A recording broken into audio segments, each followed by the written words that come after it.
Creativity Show. I'm Bodie Werner, a writer and movie maker, and I'm helping Clare Cooley share creativity with you. The show will start in a few minutes. Meanwhile, let me tell you the story of how she became a creativity coach. What is a creativity coach, you ask? Well, good question. As she puts it, her job is to help people strengthen their connection to their creativity, the confidence to express it, and the courage to share it with others. She is a National Endowment for the Arts grant-winning author, artist, and creativity coach. In her 20s, she was hired to teach her multimedia arts curriculum, Dancing into the Arts, in a different school each week. She taught all grade levels in the public schools, universities, hospitals, crisis and rehabilitation centers, juvenile halls, women's clubs, and the mental health courts, the clients and the lawyers, probation officers, and judges. Teaching ended up being the way that she went to school, because she stopped attending school regularly at 7 years old. Her inspirational life prompted many people to tell her to write, including me. Many said that her stories had helped them and would help others. The co-founder of the Sundance Film Festival, Serena Catania, called my mother's memoir and art book, Incandescence Rising Above Darkness, an instant classic.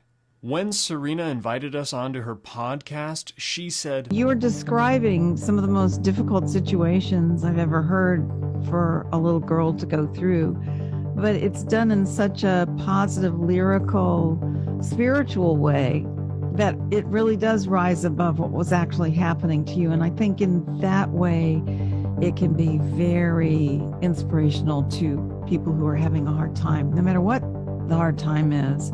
And I'm really highly recommending it. I agree, and that's why I wrote a screenplay based on her 52 powerful stories. Even her recollections of the terrible things she went through in her dangerous upbringing leave people uplifted because of her spirit. She survived by focusing on serene nature and thrived through creative expression. My script made it to the second round of the prestigious Austin Film Fest script competition. But this isn't about me.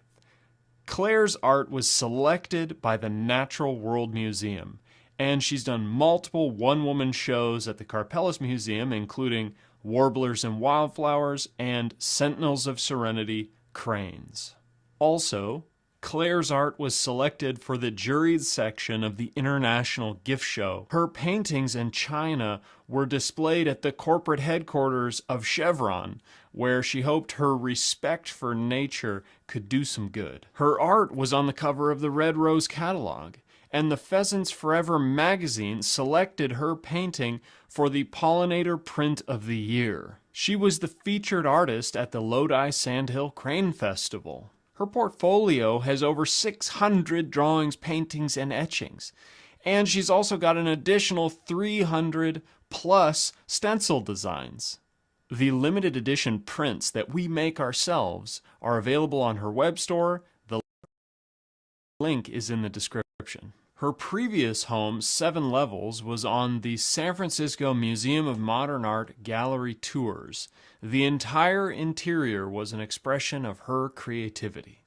She etched wisteria on the glass behind her 4-story copper stair rail vines. She designed and hand-painted furniture. Her table and cabinet were featured in the San Francisco Designer Showcase House. She made chandeliers, fireplace screens, floral and tabletop designs, jewelry and wardrobe. She designed and hand-carved a 202-piece set of crane china. Each piece was unique, and each dinner plate depicted a different species of crane. Clare's first book was published by Pomegranate Art Books. For her Book of Cranes, she observed all 15 species of cranes.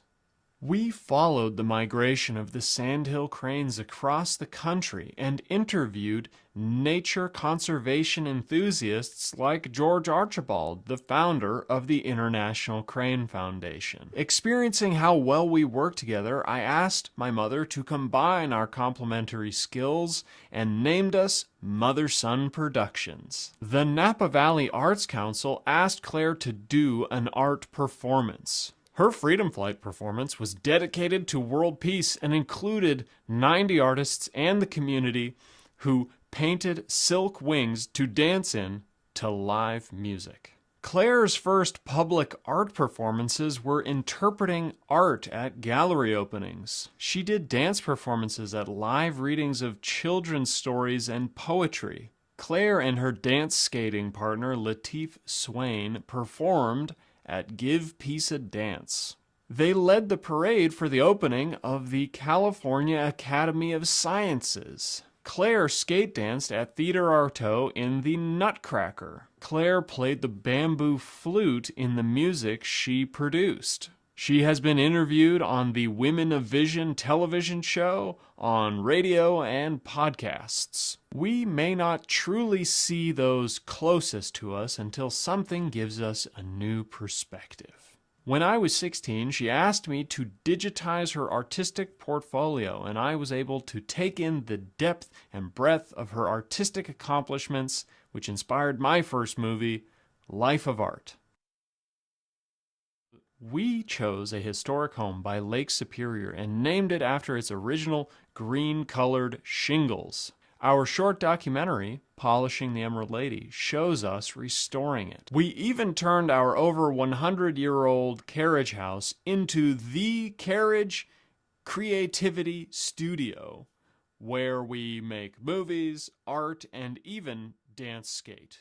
Join Clare's Patreon for free to get ideas, instruction, and inspiration.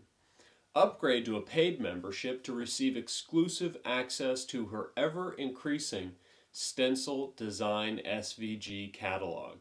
The Creativity Show goes live on YouTube and Twitch, and also Clare Cooley's Patreon, Facebook, and LinkedIn profiles. You can send stars to support her work here on Facebook, or donate through Venmo or PayPal. The links are in the description. You can contact me by email, mothersonproductions@gmail.com, with any questions. Now remember, please leave a comment, like, subscribe, tell a friend, and thank you for being here. Hi everybody, hope you're having a peaceful holiday season, lots to celebrate and lots of people to celebrate it with. I'm Clare Cooley. This is the Creativity Show. It's all about getting a greater connection to our imaginations and our confidence to express it creatively, to enhance our lives, heal ourselves by expressing emotions which stimulate our immune system in a positive and respectful way. Creativity, writing, painting, home decor, anything that we express our emotions through heals us, stimulates our immune system. How great is that? And no matter what we have to work with, we can always create something. For the joy of being in creative reverie and the peace-enhancing, meditative, artistic process. And then we get to make clothes. These are some of my stencils, the chrysanthemum stencil. And I thought I'd show this bag today. It's a recycled bag that can make a great gift bag, or a bag that you bring shopping so you don't have to contribute to landfills. Use the same bags over and over, make them for gifts. So this is a large SVG print of the smaller stencil that I used on this jacket and blouse. So we're going to get into, this is the third painting in my series that I want to thank the Minnesota State Arts Board for giving me a grant to illustrate my life stories.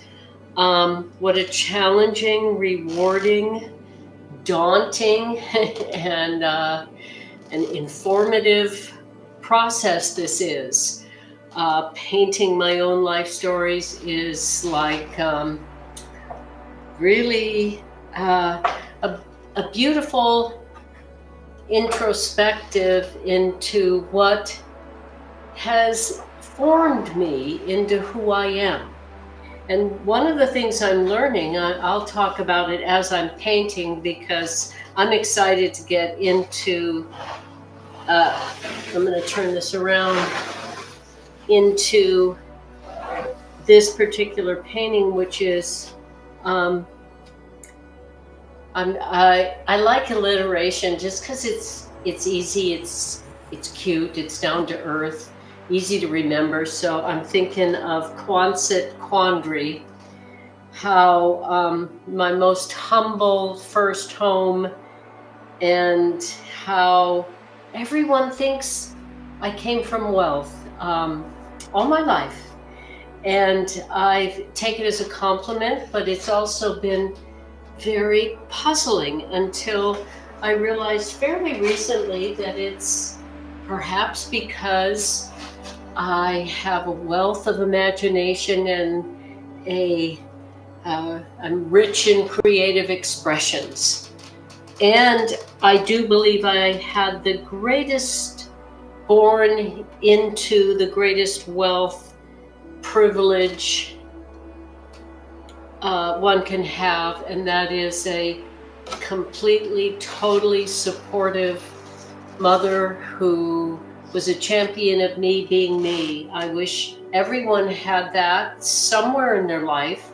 And if it's not your mother, your father, your aunt, your grandfather, your uncle, your grandmother, a teacher, a coach, keep looking till you find that, because that's what is the great wealth in life, is us being us and having someone who's a champion of us being ourselves. The only thing we can be and the only thing no one else can be is us. So may we all find someone that is supportive of that.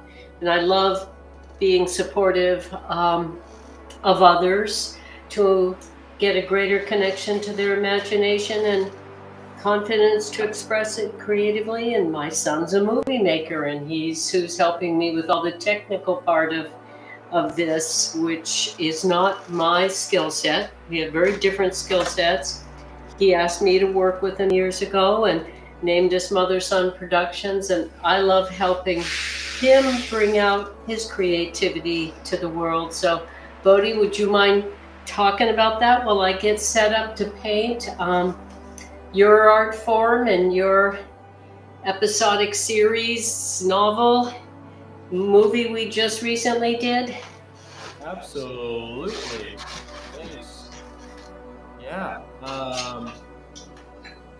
Well, at the start of the pandemic, I was writing this idea, which was sparked from like a dream. Basically, I had a kind of a nightmare about a monster, and I started drawing it and thinking about it, and I was really inspired by these creators that I was following at the time who were making short horror films on YouTube and stuff. So that was what I channeled my idea into. I thought I should make a little short film about this monster that was in my dream, and it didn't have a lot of depth to it. It was just a character goes into a dark, scary place and gets munched by a monster, but I couldn't stop thinking about it. Couldn't stop talking about it. And so my mother and I were on a walk, and she kind of put on her creativity coach hat and started asking me these very useful questions about the idea that I was having, and she pulled more out of me and challenged me to think about the idea and build a world around it. You know, why does the monster exist? Where did it come from? How does this part of your idea work? And I didn't have those answers yet, so then we were kind of brainstorming. And that process of me bouncing ideas off of her was so fruitful that it inspired me through the whole process of taking that little kernel of an idea and turning it into a novel, writing my first novel. And then I adapted that novel into an animated short film, which is actually showing at a theater in San Francisco this month at another Hole in the Head Film Festival. It's a strange sounding film festival, but it's a prestigious film festival, so we're super happy that it's showing there and honored. And then I adapted the novel into a second short film. This one is actually live action, and it's called Girl Scout and Tomboy. And we just shot that here in Duluth in September and October. And right now we're working on editing it. So throughout that whole process, she's been extremely helpful in creativity coaching me through the ideation and helping me whenever there's a hiccup, whenever there's difficulty. And so if you want to get involved with that project, quick little plug here, I'd be remiss if I didn't say, we now have a fundraiser. We are so grateful to be associated with the Zeitgeist Arts and Community Center here in Duluth. They're just an absolutely amazing nonprofit. And we have aligned with them, and now they are our fiscal sponsor. And they're going to be helping us make the next 2 short films based on my novel. And for those of you who don't know, the novel is kind of like the small town murder mystery of Twin Peaks, if it had monsters and mad scientists and cyborgs, and set in a 90s version of Duluth, but kind of a reimagined version called Northport. And we're going to be making those episodes here in Duluth. We are mentoring people on set and throughout the production process. That's a big motivation and mission for us. Is I've learned from my mother, who's been a lifelong creativity coach and art teacher, that the best way to teach people is by immersing them in the production process, so they get their hands into the experience and learn by doing. So by helping to support our project, you'll be helping to support education of trainees and mentees, and helping us get mentors who can teach on set and train the next generation of filmmakers right here in Duluth while making films here in Duluth. And so that's what these QR codes are on the screen. The donations are 100% tax deductible. And so that's been my TED Talk. Do you have any questions, Mom?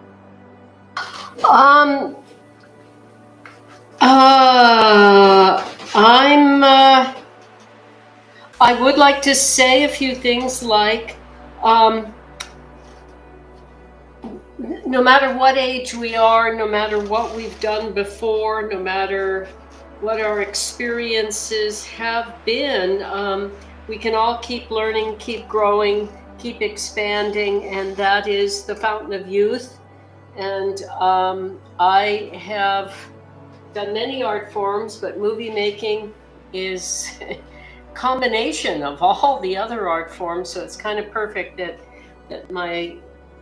Bodhi, my son, has invited me to work with him, asked me to, and that we're collaborating. And I want to say that anybody, any age, any level of experience or lack of, that is interested in learning something new and being part of an exciting project. So, and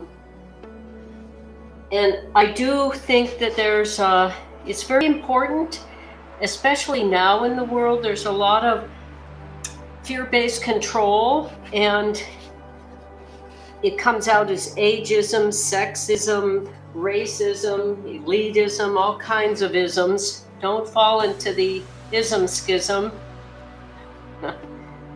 And, join people that are learning and growing and hopeful, and want to share hopeful messages, stories that uplift, and wisdom. How is it that age became something to be ashamed of or hide? How confused is that? Wisdom comes from experience quite often. Some people are wise young, but often it comes with experience and age. And if we're worshiping youth, money, thinness, those are all the wrong things to worship. The right thing is, kindness, creativity, purpose. So bring your mature self. It's not just for the young. And contribute. The older we get, the more we have to say. So I'm being vocal about that, because I know a lot of women who don't speak up, especially the older they get. The more they know, the less likely they are to speak up. And so the world is not getting less confused. If the wise ones are marginalized and silenced, but speak your truth, share it. How's that? That's what I wanted to say. This is a monsoon rainstorm over the Quonset hut, my first home outside of my mother. And in ruminating on what influenced me, what effect it's had on me, illustrating my life stories, turning them into moments in my life into visual metaphors. A painting is like a whole story in one moment.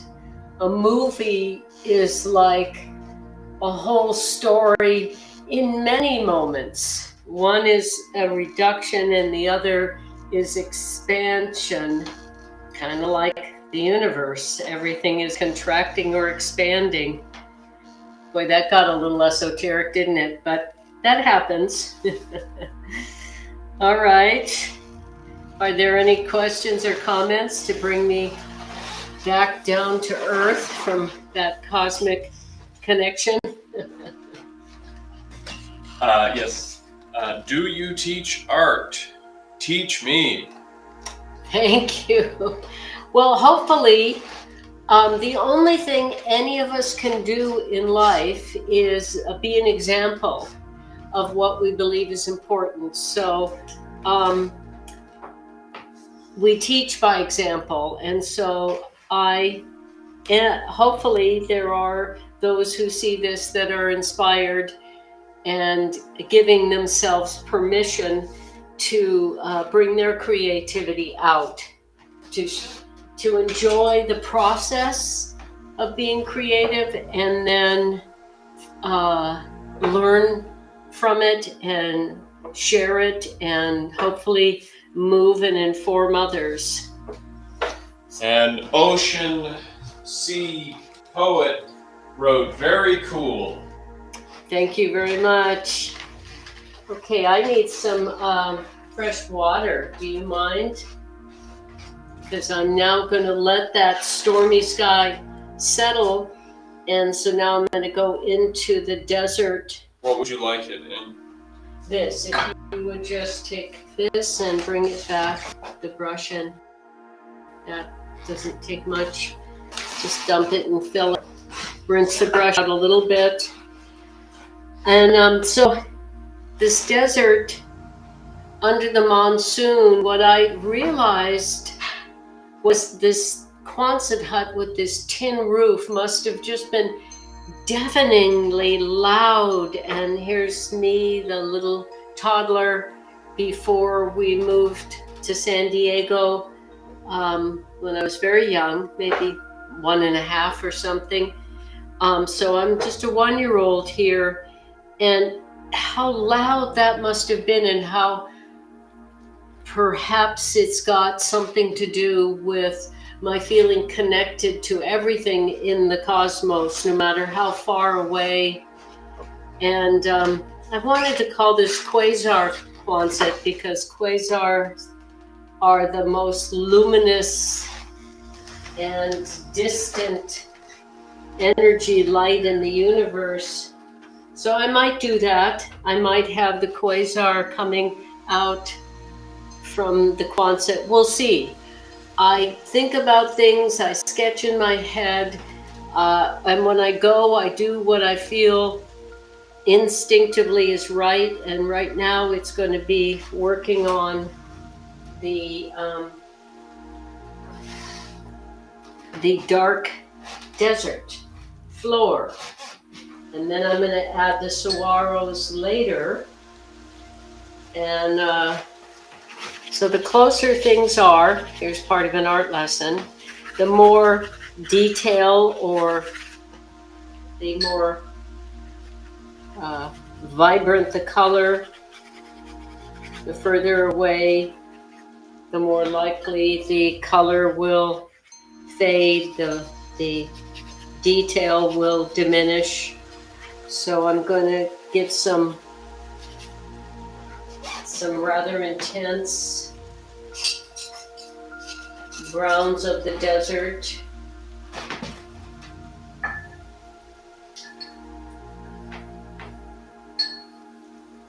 And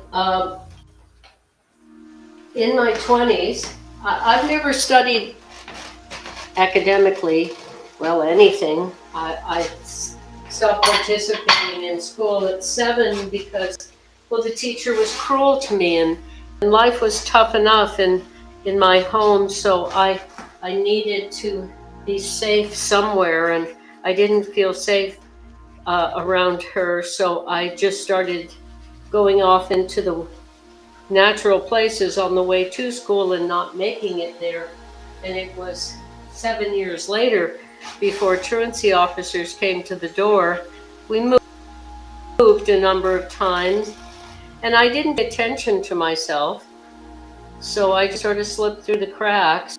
But I never really went back to school until people asked me to teach. Like, in my 20s, 9 people in one day said I should teach dance at an outdoor party with live music, and I'd never studied that either. So, but I wrote a curriculum called Dancing into the Arts because I've always loved all of the art forms and just any creative expression. And I've never, thought I should be this or I should be that. I should be a painter. I should be a dancer. I should be a writer. I just want to be me.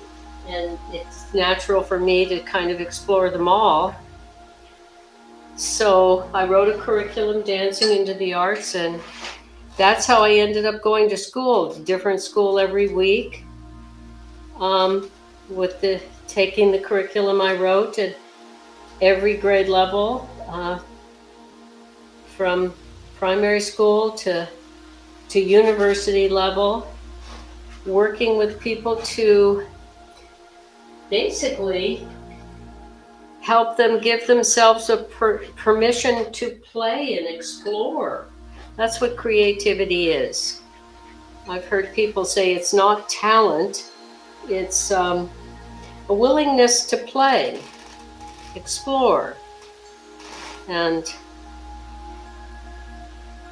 I agree that it is all about a willingness to just keep learning and keep exploring.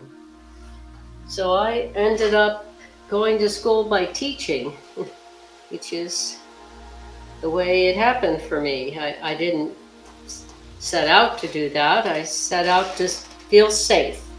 And I felt safe in nature and unsafe among some people. So I found a restful place in nature, and that is to this day my sanctuary. We're all connected to all of nature. We are nature. We're part of it. And connected to one another. But there's a lot of division. And I believe the people that promote it, they do not have good intentions. They don't really care about anything but control. And so they take what can divide people and they use that for their own benefit, they think, by getting people to focus on that instead of perhaps the intention of why they're doing it in the first place. Why are they dividing people? For their own benefit. So they just get people fighting with each other, and they're not thinking about why these people are getting people to fight. What are they getting out of it? Hitler got people to hate the Jews. Blame them for the economic hardships in the country at the time instead of take responsibility for their own mismanagement of funds and resources. Just blame it on someone else. It's so much easier.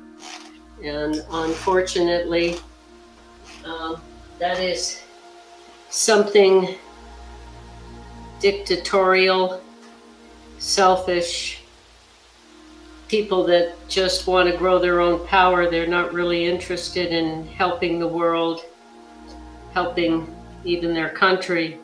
They're interested in helping themselves, get people fighting and missing the point that we're all in this together. We're all connected.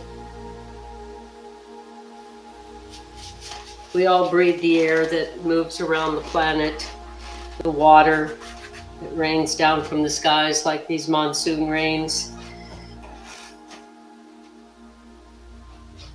Even the soil that our food grows in blows around the planet. And so we're all connected to nature and to one another. So forgetting that is at our own peril, not being mindful of that.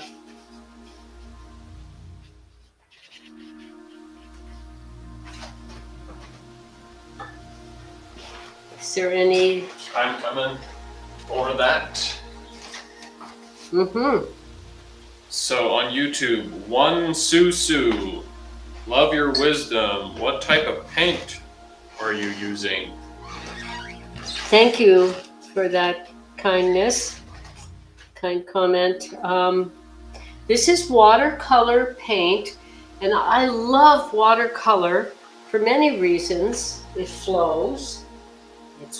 It's pigment in water, and as you see, I paint with the water, and then I dip the pigment into it and let it spread, and it has a graceful randomness like nature, because it is water, it is nature. And I don't know, do you have the affiliate links for watercolor? in there, Bo? Yep. Can you share that? So, huh? Share the link. Well, just tell people how they can go see. Bodhi puts up links to the different materials I use, like the watercolor. I often use watercolor and Prismacolor pencils, and sometimes, like there will be lightning in this that will be done at the end when the sky is just about finished or finished, that will be done with acrylic. So I quite often mix all those mediums. The colored pencil for detailing and the watercolor for these big flowing places in the sky and ground. And then sometimes some highlighting, especially of white, like stars in the night sky are great to do little pinpoint acrylic that sets on top of the watercolor. And me as a little 1-year-old there, I might be done in acrylic to be this little bright lit. I shared the links in the chat, in the comments underneath the video. Thank you, Bodhi. And my mother, the reason my memoir is called Incandescence, Rising Above Darkness, is my mother wrote me one of her few notes she ever sent, saying, "Did you know you have inner incandescence, dear?" And I think we all do. And so that's the name of my memoir, Incandescence, Rising Above Darkness, because there is a lot of dark in the world, in the universe, and it's not necessarily bad dark, but in human beings it can cause a lot of pain. It can be a lot of pain people are carrying and passing on. So we do have to rise above the pain that other people will pass to us if we let them. And it's not what happens to us, it's what we do with it. So the moment I decided to write my memoir, many people suggested that I should, but when the judge said her story's like the women on death row, how did she turn out so nice? I thought, wow, okay, maybe there is something that I've learned that could help others. And that I'm learning in a new way doing these illustrations is the first 2 paintings, this being the third, are really quite lovely, quite beautiful, serene. And I grew up in a very challenging, my father was violent and dangerous, alcoholic, he was also many things. He was brilliant and creative and funny and all of that, but he was angry, wounded, dangerous, and you know, I didn't go to school, I didn't have friends, never went to a school dance, never had a Christmas, birthday, any kind of a party celebration. You know, as I said, I didn't even have friends, a friend. But the paintings that came through, the first 2 were so peaceful and lovely, and I thought, how'd that happen? And I realized it's what we focus on. Bad, difficult, painful things happen to everyone. And sometimes people get broken, discouraged, lifelong affected, and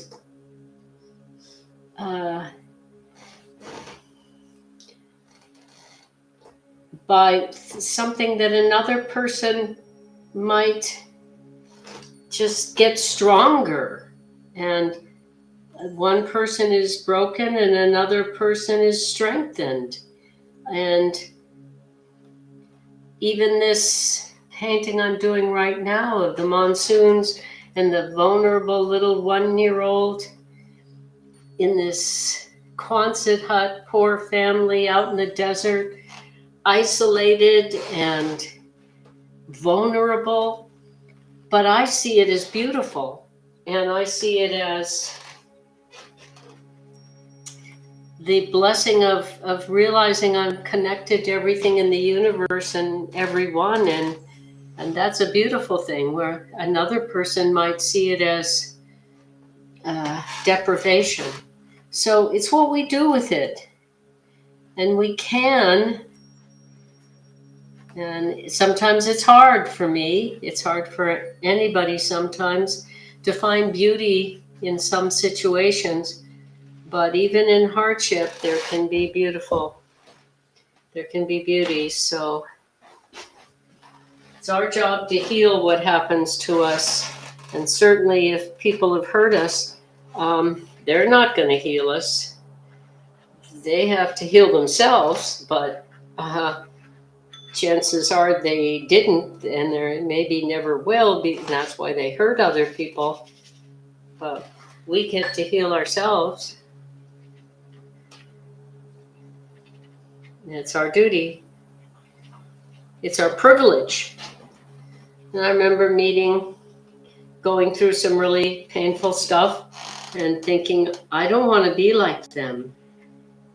And if I let that hurt stay in my heart, I might end up being like them and hurting other people. And then the bad guy wins.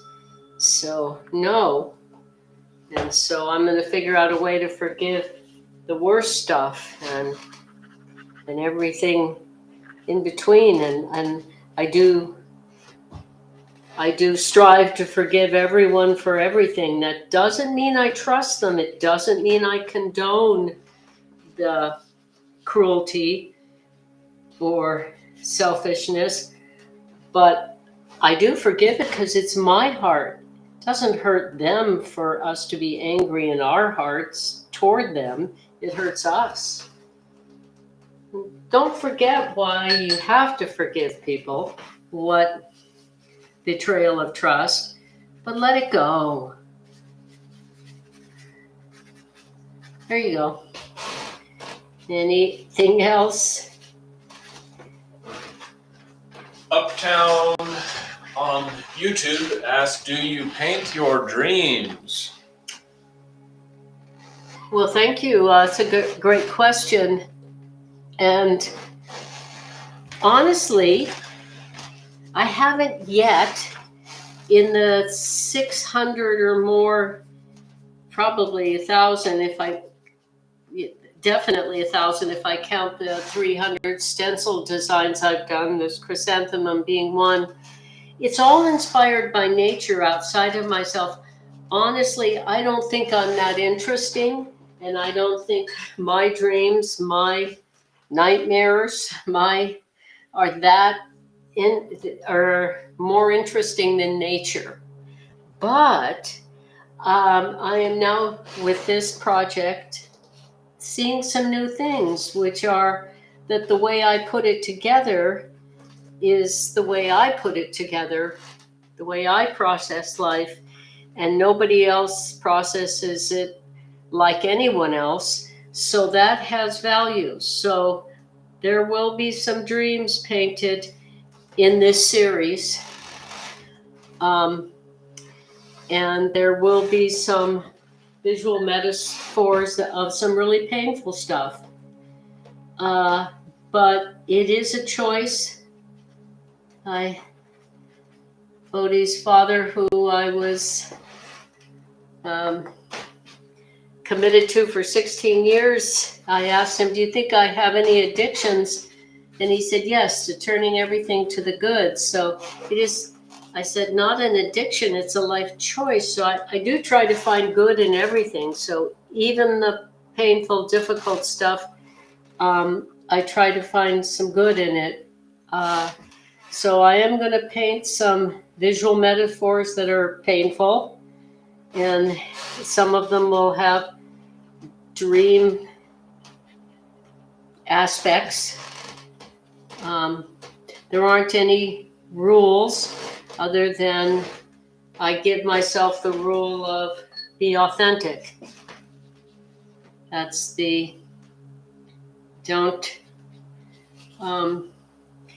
try to make it pretty just for the sake of being pretty or fluffy or colorful. Try to be real and to have the commitment to share the real feeling. So there we go. I think that's enough of this step. The next step, I don't know if you can see it on the camera. I have little saguaros, bigger and receding as they go back in the landscape. And they're going to probably get some watercolor, but not right now because I don't want it running the green of the saguaro into the brown of the desert floor. And so I'm going to let this dry at this point before going further. And that's one of the hardest parts of the creative process is, okay, now I got to let it be for a while because now I'm into it and I want to keep going, but I know better and I know I need an objectivity break. And I'm thinking about something for this visual metaphor where the windows and the big doorway in this Quonset hut, what we're going to see in that is deep, distant space with all kinds of little starlights. And the little 1-year-old me is going to be just a little light being in my innocence and in youth. The light that, well, we were all the elements that we're made out of were birthed in the heart of stars. So we are starlight, stardust. And so there will be some lightning there. She will be a little glowing being. The saguaros will have their own gray-green. And this, I'm thinking about distant space, but I'm really thinking about it before I go there. And so let me bring over, well, this is drying, painting 1 and 2 in this series, and then give this some time to dry.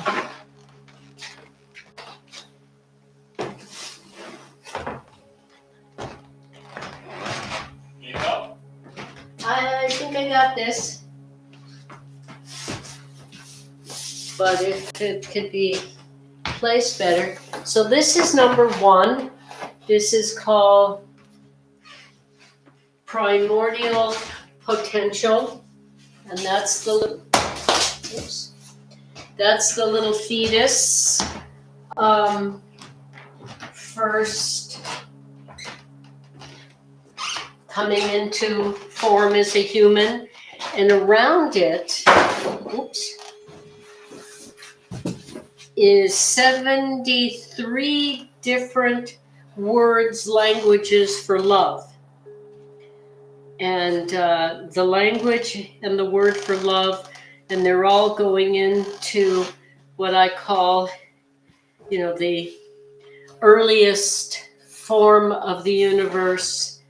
So this story that this painting tells, this visual metaphor is that my belief, and I know it's a belief, can't be proven, but it doesn't hurt anyone, it helps me, and I know it's a belief, so I get to believe it, is before the Big Bang, after what was here before, what the universe was before, had been one big black hole, had consumed all the others, and then the immense gravity crushing everything down to this minute particle, but what couldn't be destroyed, couldn't be crushed, obliterated, was love, because it's a feeling, it's not a thing. We all feel it, we know it exists, but you can't measure it, you can't, take it out of us and weigh it, or but it exists, and we all feel it, and we even feel it for people that have passed. I feel my mother's love as if she's right here with me all the time. And so before what is called the Big Bang, that many scientists accept as what we think we know, this teeny super energetic particle that I believe was love exploded into the primordial soup of the early universe before there was any form. And the reason form happened was because love wants to be expressed, it wants to be shared, it wants to know itself, it wants to be given and returned. So that required form, and in order to be returned, it required life.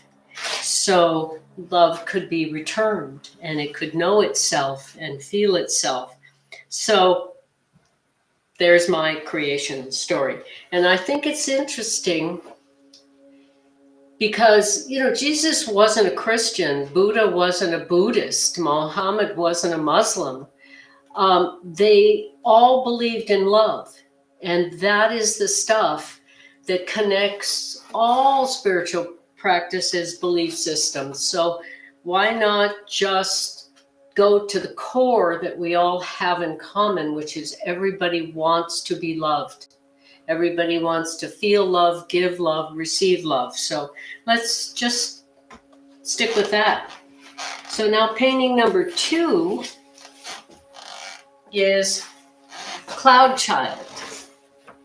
And she is an infant who is floating free of gravity, free of concern, free of weight in this sky full of this beautiful abundance of feathers and color and safety and rest.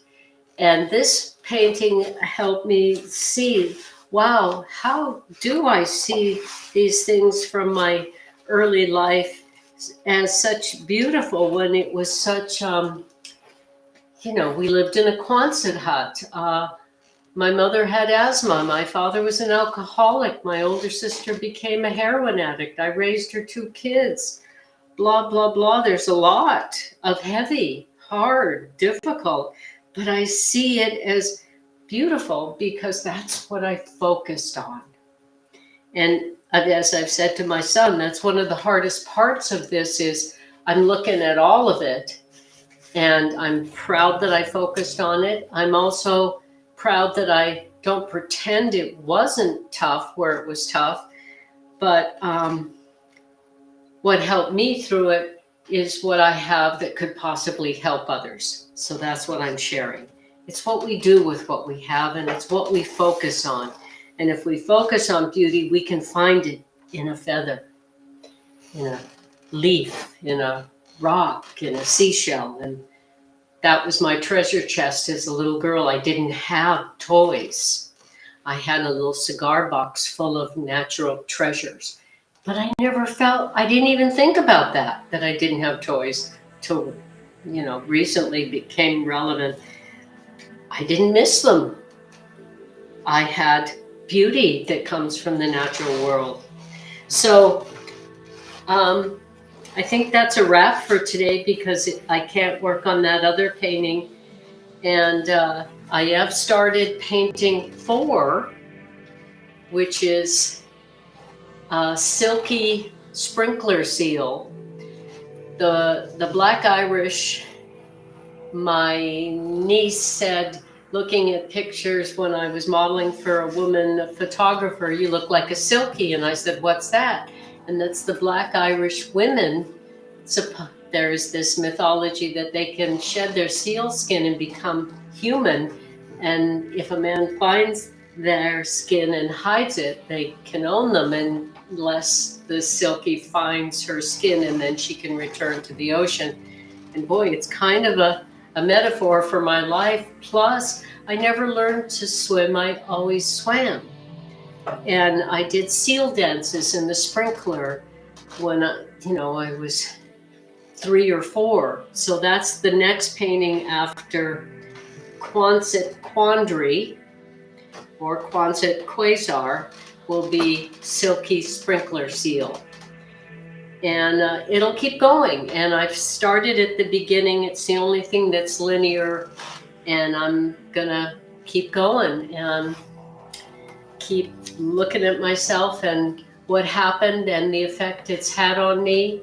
And it's not all easy, but it's all rewarding. And I'm really glad I'm doing it. And I'm really glad to share it with you. And I hope it helps you love yourself, know yourself, give yourself permission to be you, the only thing no one else can be. So there you go. How's that? Great. Anything I should address before we sign off? 1 sec.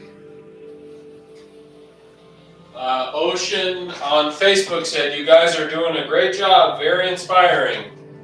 Thank you very, very much. I really appreciate that. It is really nice to hear from you guys. I feel you, but I love also hearing what you're thinking and feeling.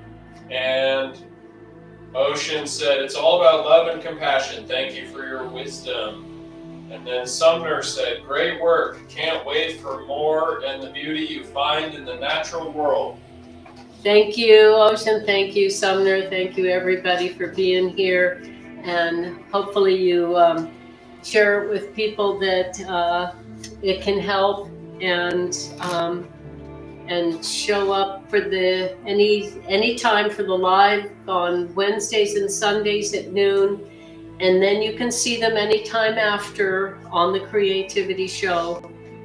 So no matter what your schedule or who you'd like to share it with, you can see them. Thank you very, very much. I love y'all.